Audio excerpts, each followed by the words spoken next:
A quick note, cutting glass on our Fletcher Terry 1100. We have our glass head assembly, and we have a glass wheel that is not bad, but it's acting up a little bit. So we're just going to, I've already inserted a blade in here, just giving it a little bit of a pull, and you can see that it's essentially a glass wheel that just slides into a groove.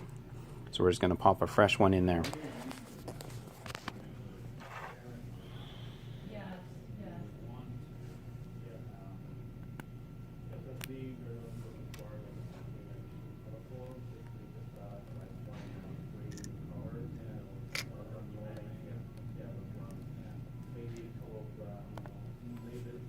And it's as simple as that. We now have a fresh wheel in there.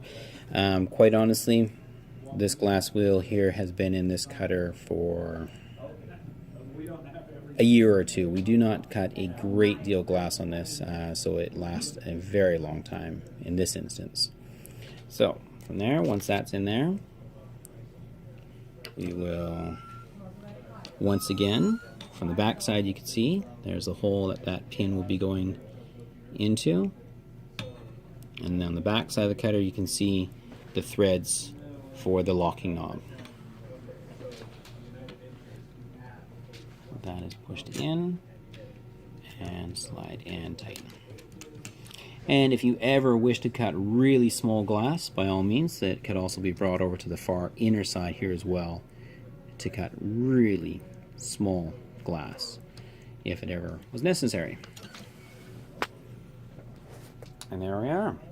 So, sliding this back into place, pop our cap back on there, discard that one so you don't have to worry about letting that interfere.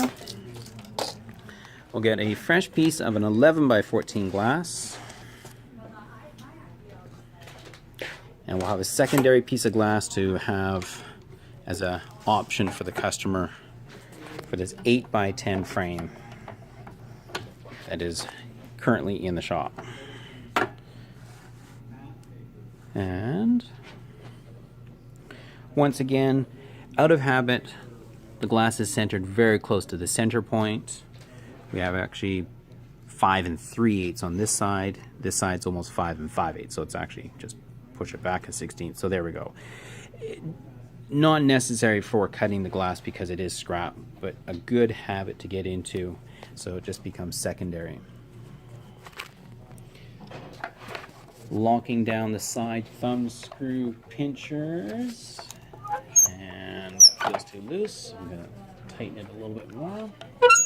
Still feels too loose. Tighten it a little more.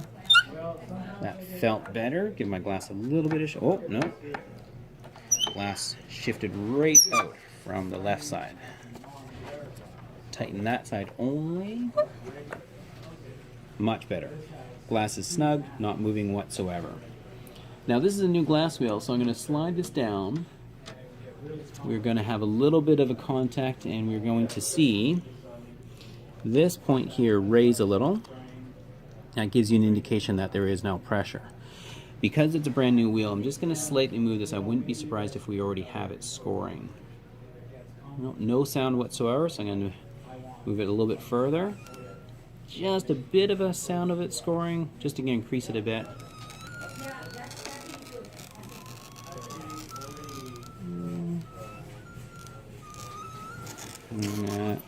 I would say that one did not go enough.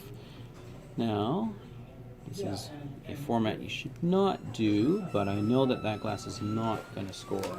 I'm actually going to go back over top my score a second time.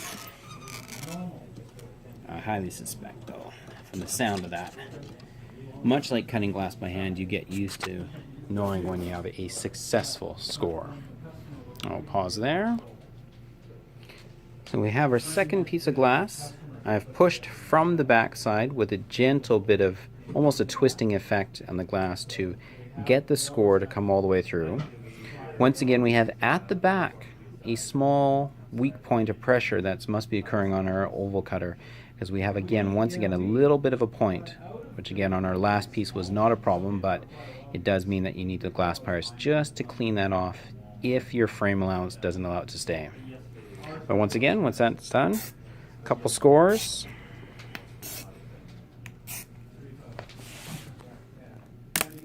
And there, just a little bit of light pressure, almost twisting and bending the glass slightly to get the pop. Same thing there. And then your scraps fall away. As mentioned, I have in the past taken the glass hand cutter and with that hammering effect, hammered from the back side to also get the score to complete.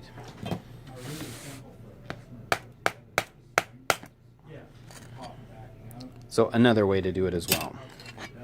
Yeah, from there we have once again a little bit of a tipping point there that the frame may allow that to stay there. If not, the glass pliers will clean that up very nicely. And there we go.